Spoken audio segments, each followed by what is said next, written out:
Utilizando a mesma página anterior, que é a Constituição Federal, agora a gente vai analisar as requisições em páginas HTML que contêm outros objetos web embutidos.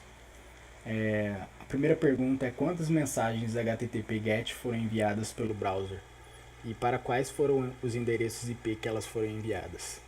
Então, ao todo foram enviadas 18 requisições GET.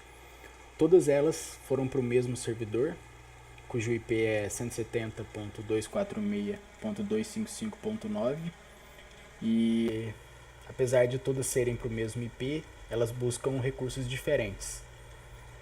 A próxima pergunta diz respeito ao tipo de HTTP que é realizado nessa requisição. Basicamente, ele se divide em HTTP persistente ou não persistente. Então a pergunta é mostrar, através de campos dos protocolos da pilha, se as requisições e as respostas ocorreram com HTTP persistente ou não persistente. Primeiramente, é bom definir o que é o HTTP não persistente e o persistente.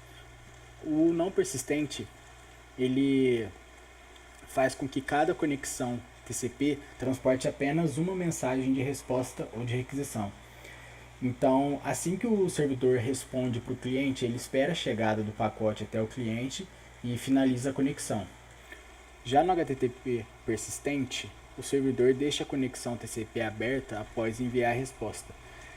Dessa forma, as requisições e respostas subsequentes entre o mesmo cliente e o mesmo servidor podem ser enviados pela mesma conexão. O tipo de HTTP utilizado nessa conexão de exemplo foi o persistente. Ele pode ser visualizado através de um campo do cabeçalho HTTP que chama connection. Ele basicamente pode receber dois valores, keep alive e close. Se for keep alive, ele é um HTTP persistente. Então a conexão TCP fica aberta e as próximas requisições todas serão feitas através da mesma conexão TCP. Se por um acaso esse campo tivesse preenchido com close, quer dizer que essa conexão era de HTTP não persistente. Assim, cada nova requisição precisaria de uma nova conexão TCP. Os próximos quesitos dizem respeito a essa requisição. Do ponto de vista de ambos, cliente e servidor, qual é a utilidade do campo user-agent? O campo user-agent descreve algumas características específicas do navegador e do sistema operacional do cliente e do servidor que está enviando mensagens via HTTP. Esse campo ele é importante para prover uma melhor experiência para o usuário com o conteúdo que está sendo solicitado. Através desse campo, um servidor pode reconhecer quais são as características do dispositivo do cliente e responder com um conteúdo adequado.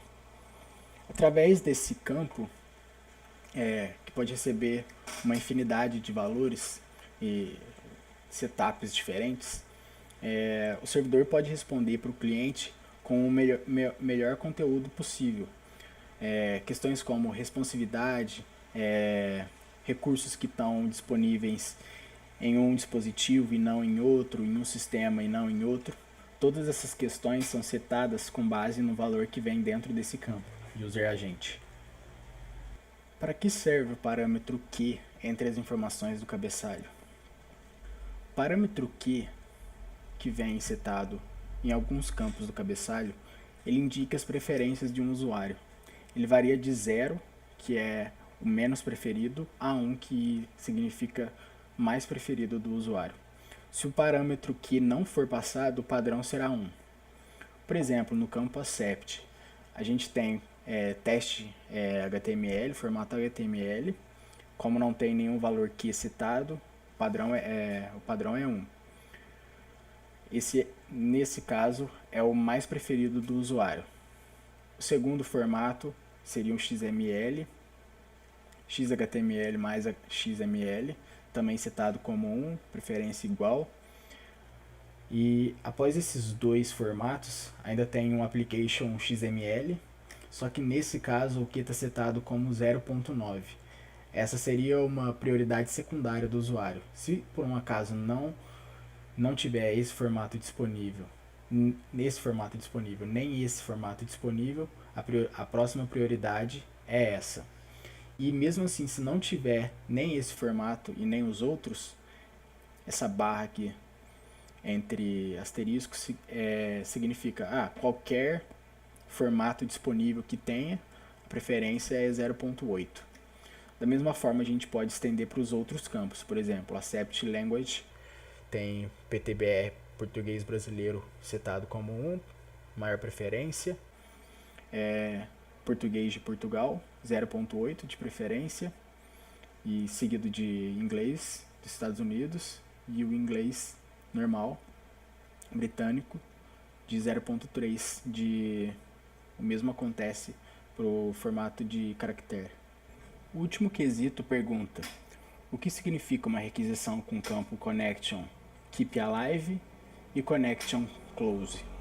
Bom, a diferença entre connection close e keep alive já foi mencionada anteriormente, mas relembrando, quando no cabeçalho HTTP connection vem setado como close, significa que é um HTTP não persistente. Dessa forma, assim que a requisição é respondida, é finalizada, a porta TCP também é finalizada. Dessa forma, novas requisições precisam ocorrer por meio de novas conexões TCP, ou seja, uma conexão, uma requisição. Já a Connection Keep Alive diz respeito ao HTTP persistente, que mantém a conexão mesmo após o envio, a transmissão do objeto. Assim, novas requisições de novos objetos podem ocorrer pela mesma porta TCP.